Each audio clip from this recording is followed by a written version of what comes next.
كيفكن؟ ان شاء الله كل شي تمام.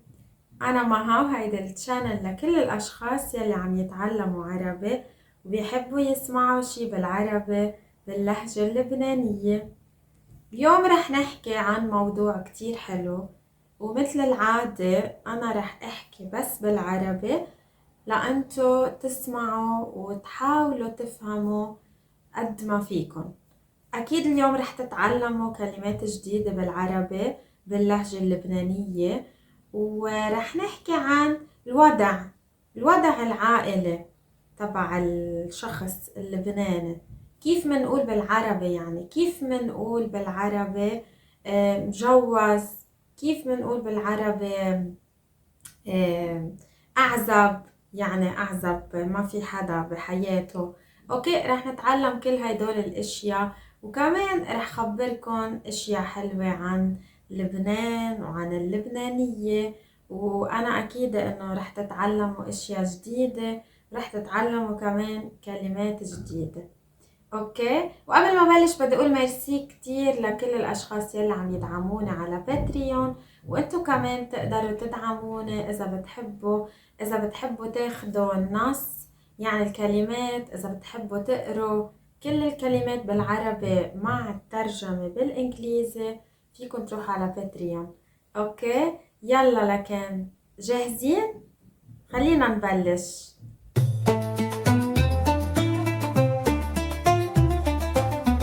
أول كلمة رح نتعلمها اليوم هي أعزب. أعزب أعزب منقول للرجال، أوكي، يعني للزلمة أو للشاب.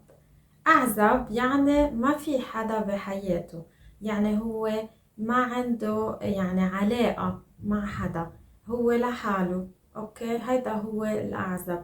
نحنا منقول أعزب، أو إذا مرة منقول عزبة، إذا مرة بنقول هي عزبة.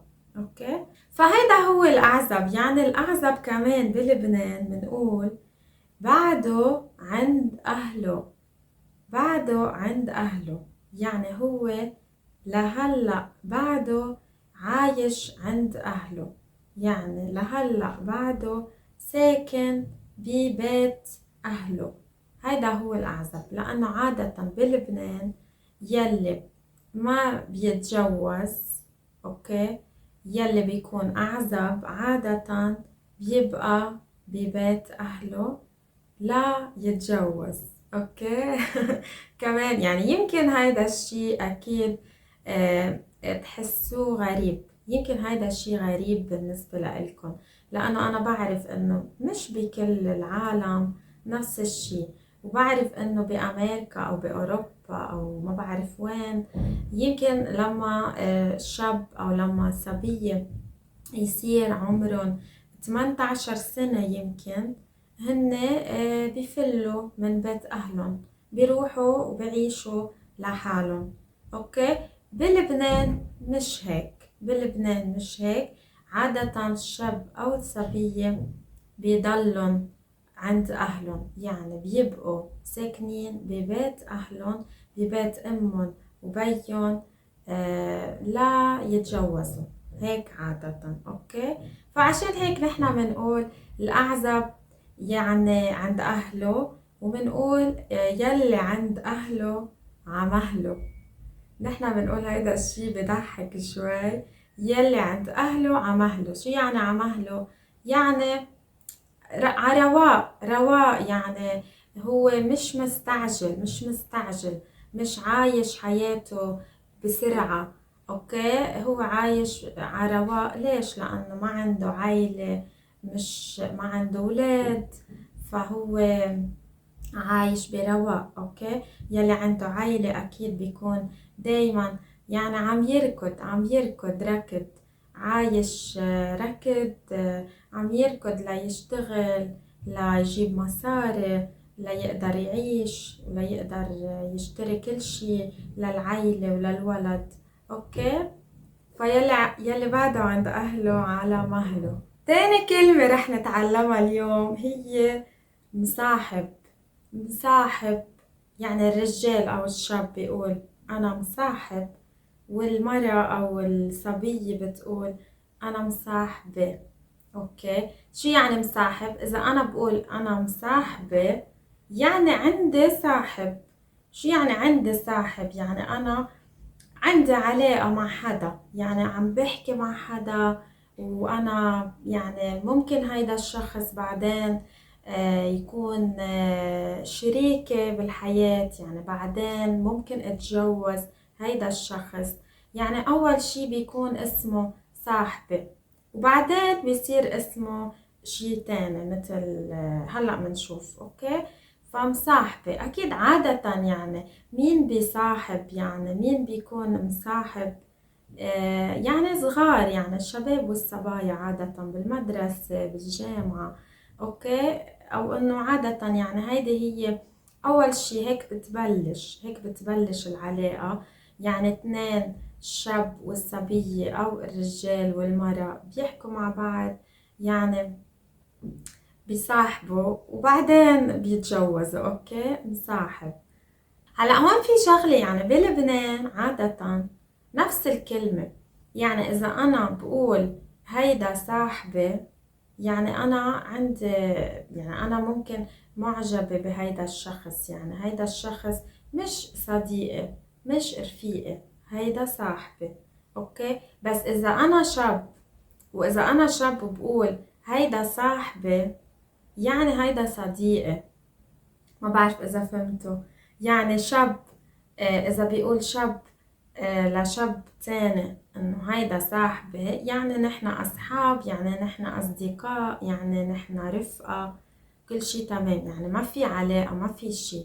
بس إذا بنت بتقول أو إذا صبية مثلي أنا بتقول هيدا صاحبي، يعني هيدا مش صديقي. أوكي، كمان نفس الشي، يعني إذا الرجال بيقول هيدي صاحبتي، يعني في شي بين هيدا الشاب وهيدي الصبية، يعني هن مش بس أصحاب مش بس أصدقاء. إذا بيقول هيدي صاحبتي، يعني هيدي البنت أنا ممكن بحبها أو ممكن بعدين اتجوزها. أوكي، بس إذا بنت بتقول لبنت تانية هيدي صاحبتي، يعني إذا أنا بقول هيدي صاحبتي، يعني أكيد ما في شي علاقة، يعني نحنا بس أصحاب، نحنا بس أصدقاء، يعني بلبنان عادة هيك منقول. أوكي، فإذا في اتنين عادة هن مصاحبين، يعني شاب وصاحبته أو صبية مع صاحبها، إذا هن بدهم يبقوا مع بعض دايما، عادة أول شي بيخطبوا. شو يعني بيخطبوا؟ يعني بيعملوا خطبة. بلبنان في خطبة قبل الزواج، يعني أول شي بيخطبوا وقت معين، شهر شهرين سنة سنتين حسب، وبعدين بيتجوزوا. فشو منقول نحن عادة؟ شاب بيقول أنا خاطب، والصبية بتقول، يعني أنا إذا بدي أقول بقول أنا خاطبة. أوكي، فأنا إذا أنا خاطبة يعني شاب بيكون اسمه خطيبة. أوكي، يعني منقول هيدا خطيبة، وهو بيقول عني أنا هيدي خطيبتي، يعني نحنا خاطبين وممكن رح نتجوز قريبا. أوكي، هلأ هون بلبنان بيقولوا إنه الخطبة كتير حلوة. شو يعني؟ يعني هيدي الفترة أو هيدا الوقت كتير حلو، لأنه الشاب والصبية بيقدروا يروحوا مع بعض، يظهروا، يروحوا على محلات حلوة، يروحوا على المطعم، يروحوا على الجبل، يروحوا على البحر، لأنه يعني هن خاطبين. يعني يعني أهل البنت أو أهل الصبية هن بيعرفوا أهل هيدا الشاب، وهن راحوا على البيت وحكوا مع أهل الصبية ولبسوا الخاتم أو لبسوا المحبس. فبالخطبة نحنا بنلبس المحبس بالإيد اليمين.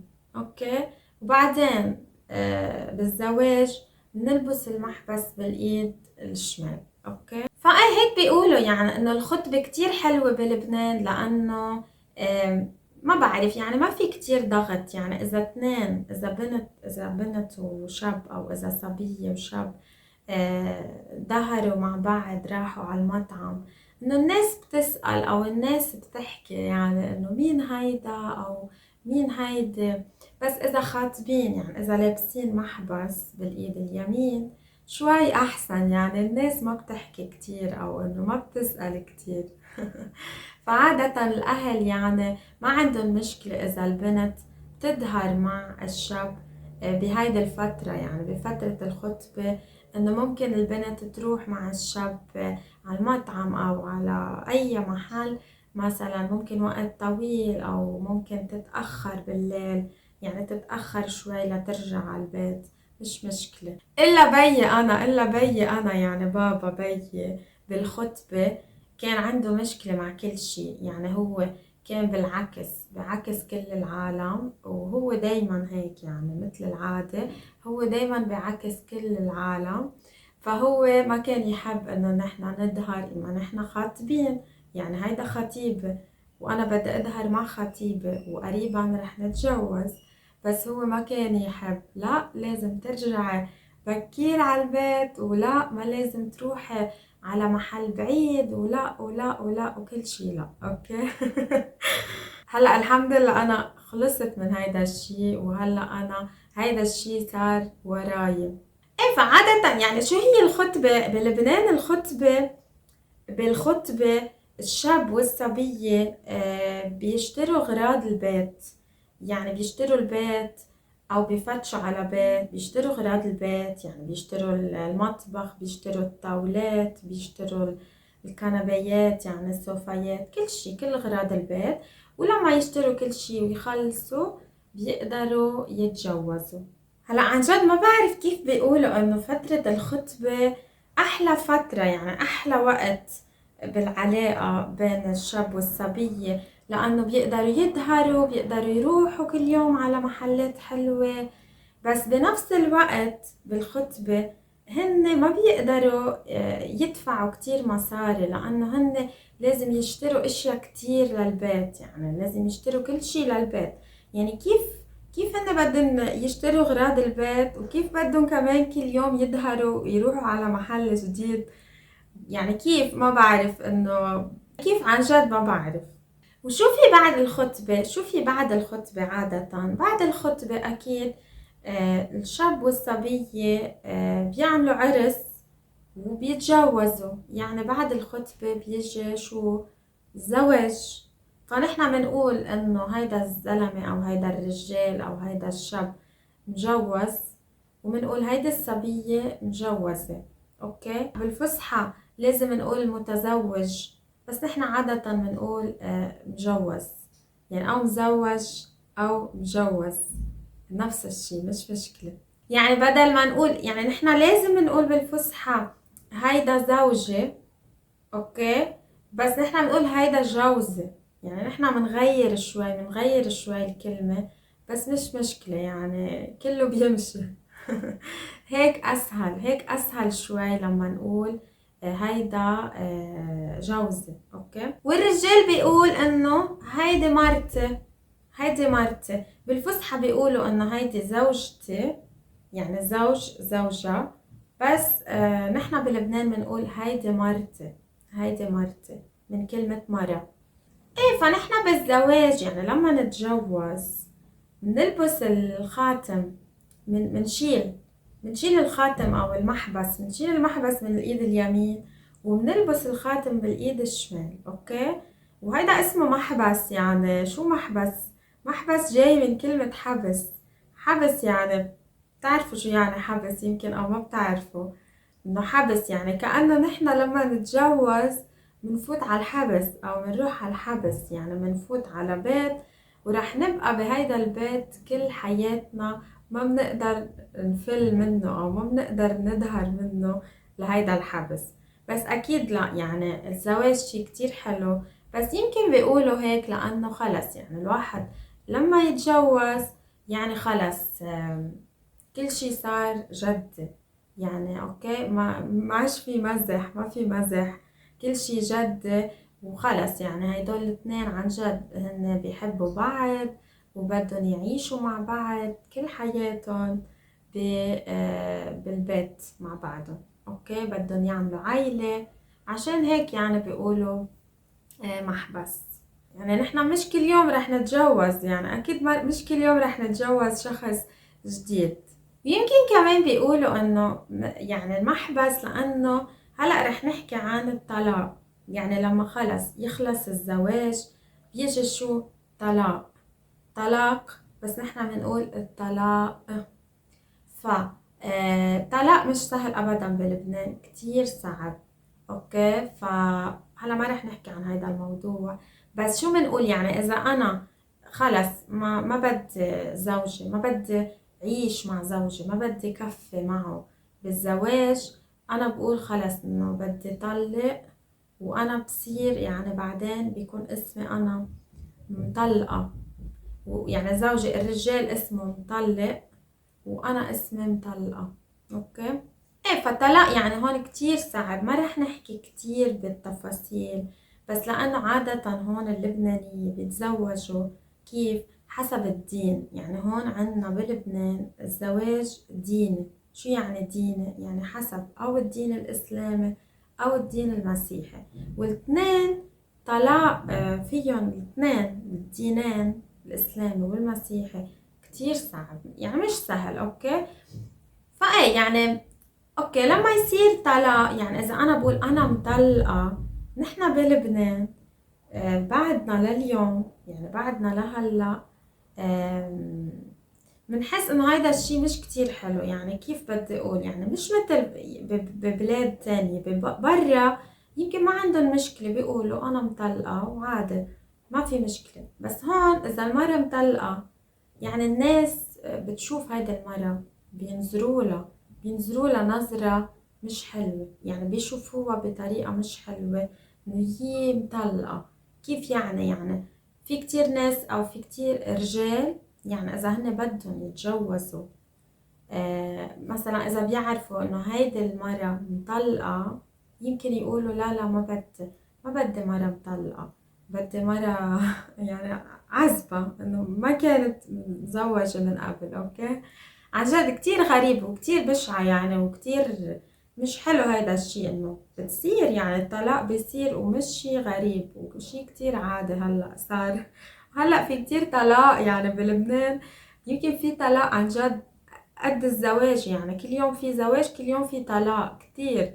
فهلا يعني شوي شوي هيدا الشي عم بيصير عادي كتير، بس انه ايه في ناس ما بتحب، في ناس بتقول مرة مطلقة، يعني ما حلو للأسف أكيد. اوكي، شو كمان هلا رح أعلمكم كلمة جديدة. هلا هيدي الكلمة يمكن انتو ما تستعملوها، يعني أرمل. أرمل أو أرملة. أرمل شو يعني؟ أرمل يعني لما يعني واحد من الزوج أو الزوجة، الرجال أو المرأة، يموت يعني مثلا صار عنده مرض كتير قوي مثل سرطان ومات. فلما يموت، لما يتوفى يعني حدا من الزوج أو الزوجة، فبصير تاني اسمه أرمل. يعني أنا لا سمح الله، نقول لا سمح الله إذا زوجي بيموت بيكون أنا اسمي أرملة. أوكي، وهو إذا كمان لا سمح الله إذا أنا بموت بيكون هو اسمه أرمل. ايه فما رح نحكي كمان كتير عن هيدا الموضوع، موضوع مش حلو أكيد كتير بشع، بس لازم تعرفوا إنه بلبنان عادة أكتر شي عند الإسلام لما يموت الزوج، يعني لما يموت الرجال، أنا بصير أرملة، وأنا أكيد بلبس أسود وبيكون في عزا وكل هيدي الأشياء، بس أنا ببقى وقت كتير طويل بالبيت، يعني ببقى فترة طويلة بالبيت. هيدي الفترة اسمها عدة.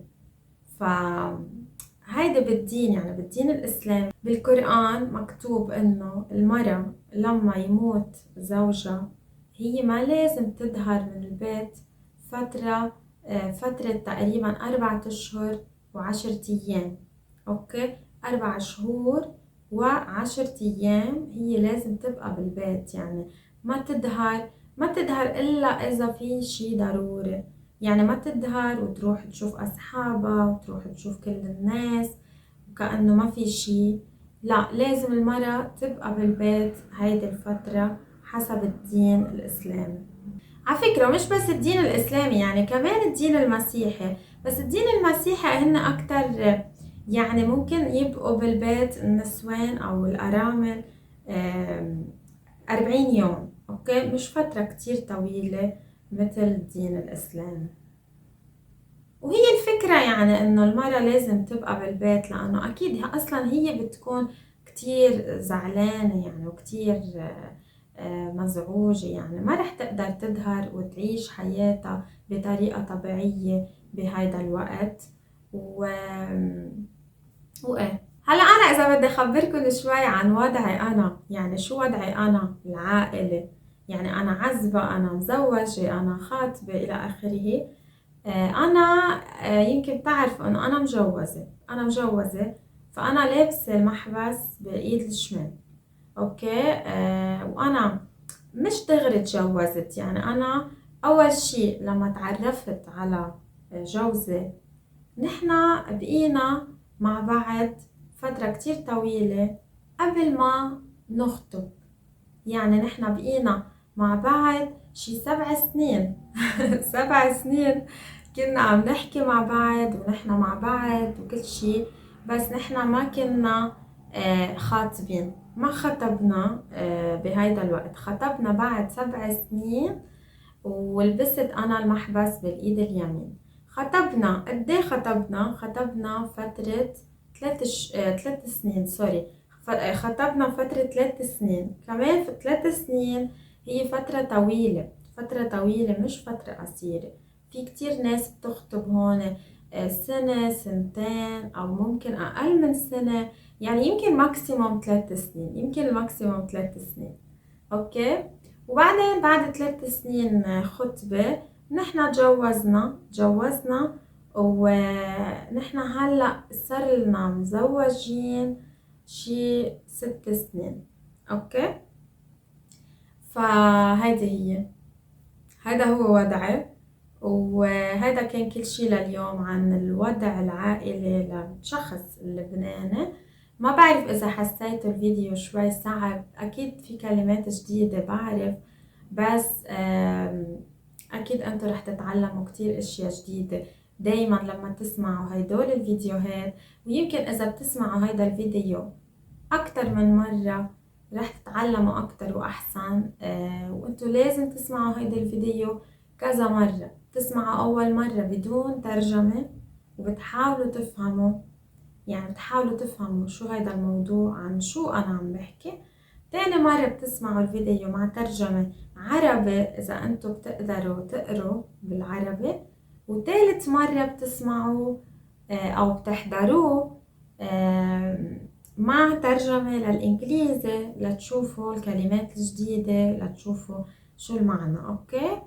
فخبرونا أنتوا بالتعليقات إذا عندكم شي سؤال، إذا حبيتوا هذا الموضوع، أي شي اكتبولي. أنا عن جد كتير بنبسط بتعليقاتكم، ودايما لما أشوف التعليقات، لما أقرأ التعليقات، بحس إنه لازم دايما أعمل فيديوهات. أوقات بحس إنه أنا تعبانة وما عندي وقت وخلص ما بدي أعمل شي، بعدين بس أقرأ شي تعليق كتير حلو بقول لا خلص لازم أقوم ولازم كفي ولازم أشتغل أكتر، أوكي. ف هيدا كان كل شي. إن شاء الله تكونوا أنتم منيح وكل شي تمام معكم. أنا بشوفكم إن شاء الله بفيديو جديد. مع السلامة.